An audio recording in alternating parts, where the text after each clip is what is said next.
For 4 years, I believed my husband was the safest place in my life. Every morning, Ethan Reed kissed my forehead before leaving for work. Every evening, he returned home carrying coffee or flowers, asking about my day as if nothing in the world mattered more than me. We lived in a quiet stone house on the edge of Aspen, surrounded by pine trees and mountains. It was peaceful, beautiful, the kind of place people imagined when they talked about a perfect marriage. There was only one thing I never understood. Every night, just before midnight, Ethan insisted that I wear a silk sleep mask. He laughed whenever I asked why. "You always sleep better with it, Nora." Eventually I stopped asking. Marriage was built on trust. At least that was what I believed. Everything changed on a rainy Tuesday afternoon. I was organizing old boxes in the attic when my phone rang. Unknown number. Normally, I ignored calls like that. For some reason, I answered. "Hello." For several seconds nobody spoke. Then I heard a woman crying. "Nora." The sound of my own name made my stomach tighten. "Who is this? Please do not hang up." Her voice was trembling. "I know this sounds impossible, but if you want the truth, you have to stay awake tonight." I frowned. "What truth?" "About your husband." I laughed. "You have the wrong person." "No, I have the right person. You just have the wrong husband." Silence filled the attic. My grip tightened around the phone. "Excuse me. Tonight Ethan will bring you orange juice before bed. Do not drink it. Pretend you did. Then keep your eyes closed. And no matter what happens, who are you?" The woman inhaled sharply. "Someone who learned to late." The call ended. I stared at the screen. Unknown number.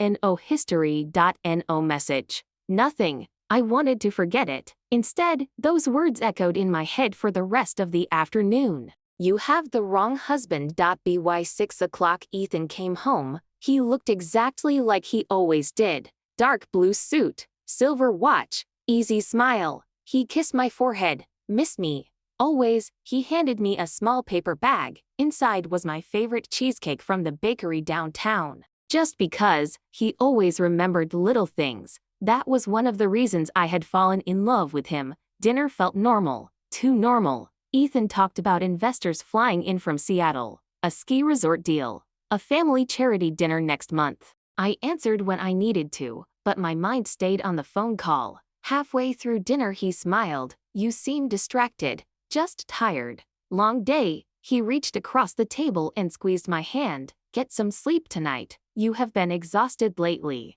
His smile was warm, comforting. For the first time in 4 years. It also felt rehearsed. At exactly 9:30 he walked into the kitchen. A minute later he returned carrying 2 glasses, a cup of black coffee for himself, fresh orange juice for me. "Your vitamins." He smiled. I accepted the glass, raised it to my lips, pretended to drink. He never noticed. "Good." He stood. "I have to finish one last video meeting. I will not be long." He kissed my forehead, then disappeared downstairs. The moment I heard his office door close, I hurried into the bathroom. Every drop of orange juice disappeared into the sink. I rinsed the glass, placed it back exactly where it had been, then climbed into bed. I turned off the lamp, pulled the blanket over my shoulders, closed my eyes, and waited. 10 minutes passed, then 20. The house became completely silent. Suddenly I heard the front door open, footsteps crossed the hallway, then the front door closed again. A few seconds later, a car engine started outside. I almost opened my eyes. Ethan had just left the house. Where was he going? Before I could move, another sound echoed from the back of the house. The rear door opened. Someone else had entered. My heartbeat became painfully loud. Slow footsteps crossed the kitchen, then the living room, then the staircase. Every step came closer. The footsteps stopped outside our bedroom. The handle slowly turned. The door opened. Someone stepped inside. He moved differently. His footsteps were lighter, more careful. He stood beside the bed for almost a full minute. Then I heard a quiet sigh. "She is asleep." The voice sounded almost identical to Ethan's. Almost, but not quite. There was something softer in it, something uncertain. The mattress dipped as he sat beside me. A warm hand gently brushed a strand of hair away from my face. He whispered so quietly I almost missed it. "I am sorry, Nora. I wish none of this had ever happened. Every muscle in my body froze. This man was not my husband.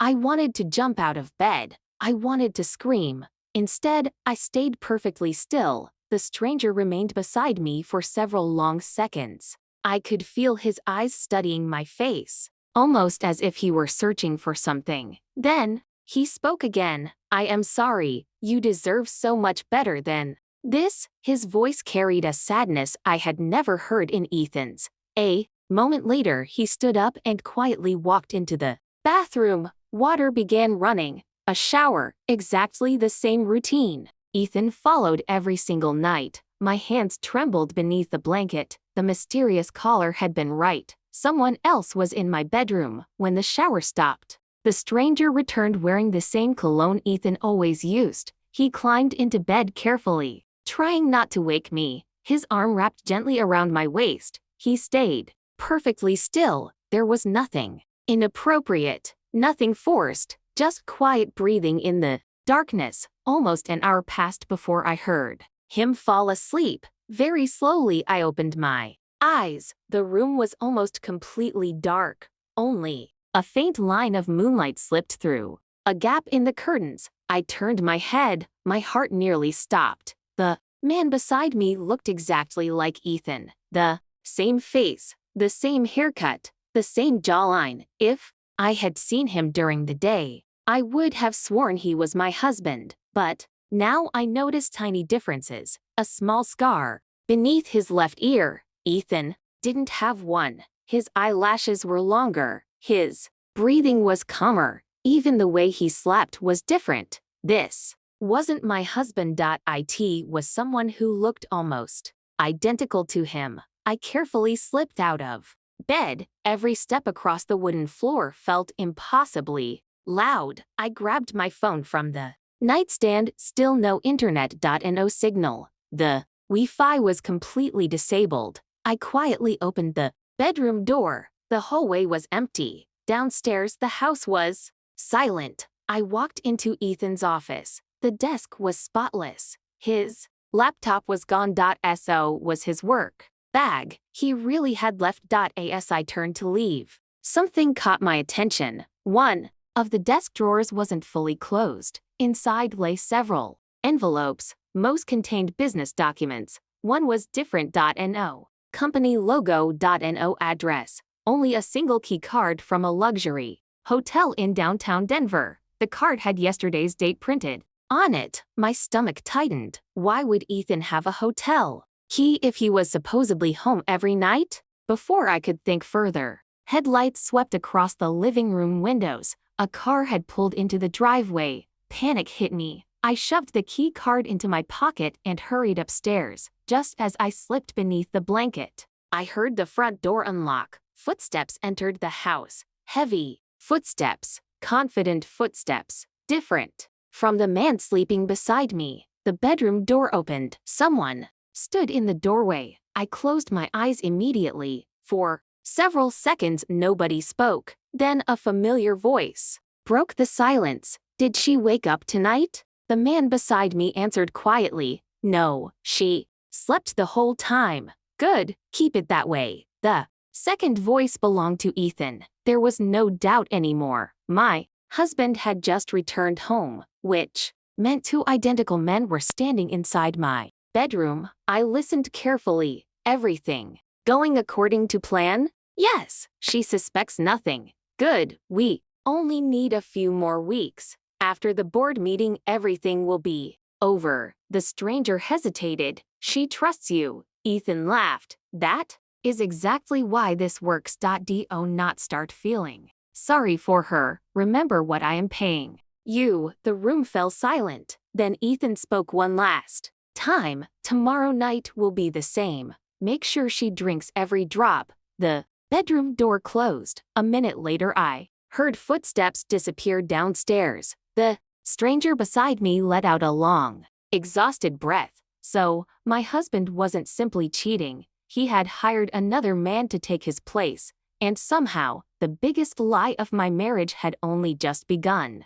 I didn't sleep for the rest of the night. Every sound inside the house made my heart race. Around 6 in the morning, the stranger quietly got out of bed. I kept my eyes closed. He stood beside me for a few seconds. Then he gently pulled the blanket over my shoulder. "Take care of yourself, Olivia." His voice was barely louder than a whisper. A moment later, he left the room. 5 minutes later, I heard another set of footsteps, heavier, confident. "Nathan." He opened the bedroom door without hesitation. "Good morning, sleepyhead." His lips touched my forehead. I forced myself to smile before opening my eyes. "Morning." He looked exactly like the man who had slept beside me. The same smile, the same eyes, the same face. If I hadn't stayed awake the night before, I never would have believed there were two of them. Nathan walked toward the closet and loosened his tie. "Big day today. The board of directors finally arrives. Wish me luck." I nodded. "Of course." He smiled. "I will be home early tonight. We can order your favorite dinner." As he spoke, my attention drifted toward his neck. No scar. The man from last night had a thin scar beneath his left ear.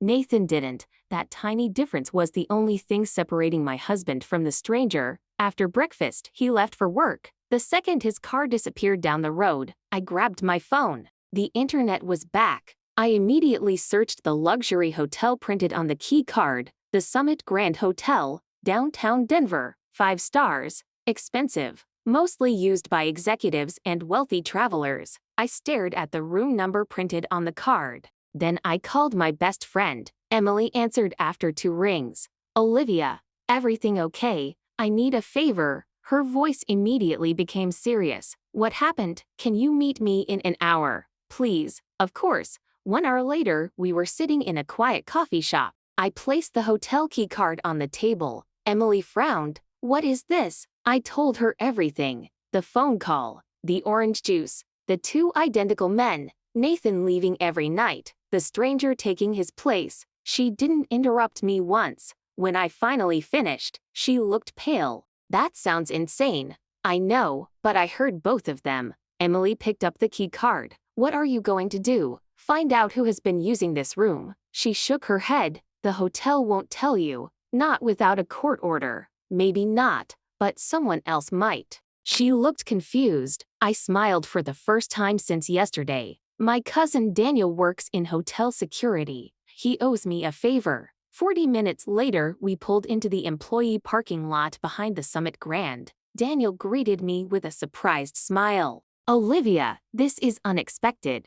I wish it were a social visit. Can we talk somewhere private?" A few minutes later, we were sitting inside his office. I slid the key card across his desk. "Can you tell me who rented this room?" Daniel looked uncomfortable. "You know I shouldn't, please. Just tell me if the reservation belongs to Nathan Reed." He sighed. "Give me 1 minute." He typed for nearly 30 seconds. Then his expression changed. "Olivia, what's wrong? This room wasn't booked under Nathan Reed." My stomach tightened. "Then who rented it?" Daniel turned the monitor toward me. "The reservation was under another name. Michael Carter." I stared at the screen. I had never heard that name before. "Who is Michael Carter?" Daniel frowned.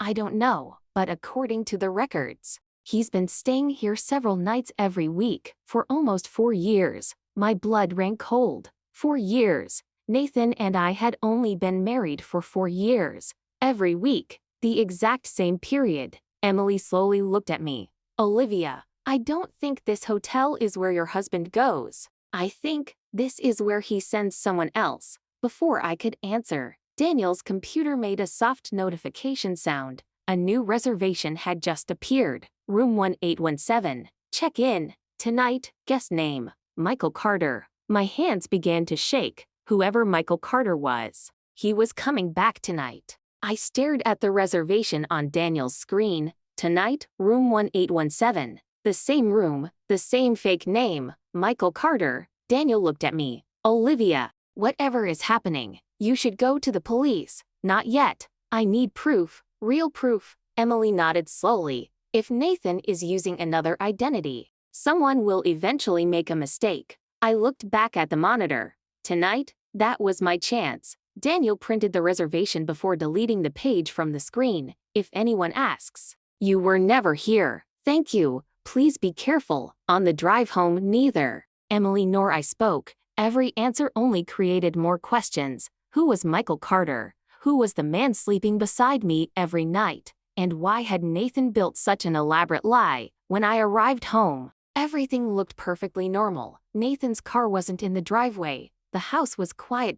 As I stepped inside, I noticed something unusual. A black envelope rested on the hallway table. It had no stamp. No address, only my name, Olivia. Inside was a single folded note. Stop looking, you will only get hurt. There was no signature. I immediately checked every door. All were locked. Someone had entered my house, or someone already had a key. A chill ran through my body. For the first time since my wedding day, this house no longer felt like home. That evening, Nathan returned exactly on time. He smiled the moment he saw me. How was your day? Quiet. He stepped closer and kissed my forehead. You look tired. Long day. He laughed. Then tonight you should sleep early. I watched every movement he made, every smile, every word. He acted like the perfect husband, too perfect. During dinner, his phone vibrated several times. Each time he turned the screen away from me. Business, nothing important. He didn't even look me in the eyes when he said it. At 9:30 he disappeared into the kitchen. When he returned, the familiar glass of orange juice was waiting in his hand. Here you go. I smiled. Thank you. Again, I only pretended to drink. Again, he believed me. At 10 he stood. One last meeting. I will not be long. The front door closed 20 minutes later. I waited only long enough to hear his car leave. Then I rushed downstairs. This time I wasn't staying. I grabbed my coat, my car keys, and the printed reservation. 5 minutes later, I parked across the street from the Summit Grand Hotel. The lobby was bright and crowded. Business travelers moved between the elevators. Families checked in. Nobody paid attention to me. I sat near the cafe pretending to read a magazine. At exactly 10:17 the revolving door opened. A black SUV stopped outside. Nathan stepped out. He wasn't alone. A young brunette climbed out after him. She couldn't have been older than 30. Nathan smiled at her. Not the polite smile he gave strangers, the warm smile he used to give me. He wrapped an arm around her waist. She laughed and rested her head against his shoulder. My chest tightened. They walked to the front desk together. Nathan handed over an ID. The receptionist smiled. Welcome back, Mr. Carter. Welcome back, the words echoed. Inside my head, this wasn't his first visit. He had done this before many times. The receptionist handed him 2 key cards. Room 1817. Nathan thanked her. Then he kissed the woman. Before they entered the elevator, I felt sick. My husband wasn't working late. He wasn't attending meetings. He wasn't staying at the office. He had another life, another name, another woman. I reached for my phone and quietly took several photos. Nathan never looked in my direction. As the elevator doors closed, someone sat down beside me. I turned sharply. It was the stranger, the man with Nathan's face. He wore a baseball cap and dark jacket. Without looking at me, he spoke quietly. You shouldn't be here. My heart nearly stopped. I lowered my voice. Who are you? He finally looked at me, up close. The tiny scar beneath his left ear was clearly visible. My name is Ryan, and if you want to stay alive, you need to leave this hotel before Nathan finds out you followed him. I stared at him in disbelief. Ryan. The name meant nothing to me. The face meant everything. If someone had told me yesterday that 2 men could look almost identical, I would have laughed. Now one of them was standing right in front of me. He kept his eyes on the hotel entrance. You need to leave now. I crossed my arms. Not until you tell me what is happening. Ryan let out a quiet breath. Nathan doesn't know you're here. If he sees you, everything changes. Good. I want everything to change. For the first time, he looked directly at me. There was no arrogance in his eyes, only guilt. You really don't know. No what? He looked away again. He told me you would never ask questions. I felt my stomach twist. 3 years. 3 years I believed I was living a normal marriage. 3 years he believed I would never discover the truth. Ryan spoke quietly. Please, come with me. Not here. There are cameras everywhere. I hesitated for only a second before following him. We walked through the underground parking garage until we reached an old pickup truck parked in the far corner. Ryan unlocked the passenger door. You can search the truck if you want. I'm not carrying a weapon. I looked inside. Nothing except a backpack and a laptop. I got in. Ryan remained silent for almost a minute. Finally, he spoke. Nathan hired me 4 years ago. To do what? At first, just business appearances. He needed someone who looked enough like him to confuse people from a distance. Corporate events, private meetings, security risks. It paid well. Then everything changed after your wedding. My heart sank. Go on. He rubbed his hands together. The night you got married, Nathan never came back to your hotel room. I closed my eyes. I already knew the answer. He asked me to take his place. He said you had taken sleeping medication after the wedding and would never notice. He told me it would only happen once. I felt my throat tighten. But it didn't end there. Ryan slowly shook his head. No, a week later he called again. Then again. Eventually, it became every night. Why? Because Nathan was living somewhere else. With another woman. The brunette. Ryan nodded. Her name is Claire. They've been together for years. Even before he met you. My hands began to shake. Then why marry me? Ryan looked uncomfortable. Your last name. I frowned. What? Your grandfather owned Reed Mining Corporation. Nathan needed control of the company. Marrying you gave him access to shares he couldn't buy himself. Everything inside me went cold. It had never been love. It had been business. My inheritance. My family. My name. Ryan reached into his backpack. There's something you need to see. He handed me a small folder. Inside were copies of contracts, bank transfers, photographs. One payment caught my attention. Monthly transfer. $40,000. Recipient. Ryan Walker. Purpose. Private consulting. There had been 48 payments. One every month since my wedding. He wasn't just paying Ryan. He was paying him to become my husband. There was one final document inside the folder. A confidentiality agreement. Signed by Nathan. Signed by Ryan. Near the bottom was a single sentence. The substitute shall maintain the appearance of a lawful spouse until the principal no longer requires the marriage. I stared at those words for a long time. Substitute. That was all I had been living with. Not a husband. A substitute. Ryan's voice was barely audible. I wanted to quit dozens of times. Nathan wouldn't let me. He said if I talked, he would destroy my family. I looked at him.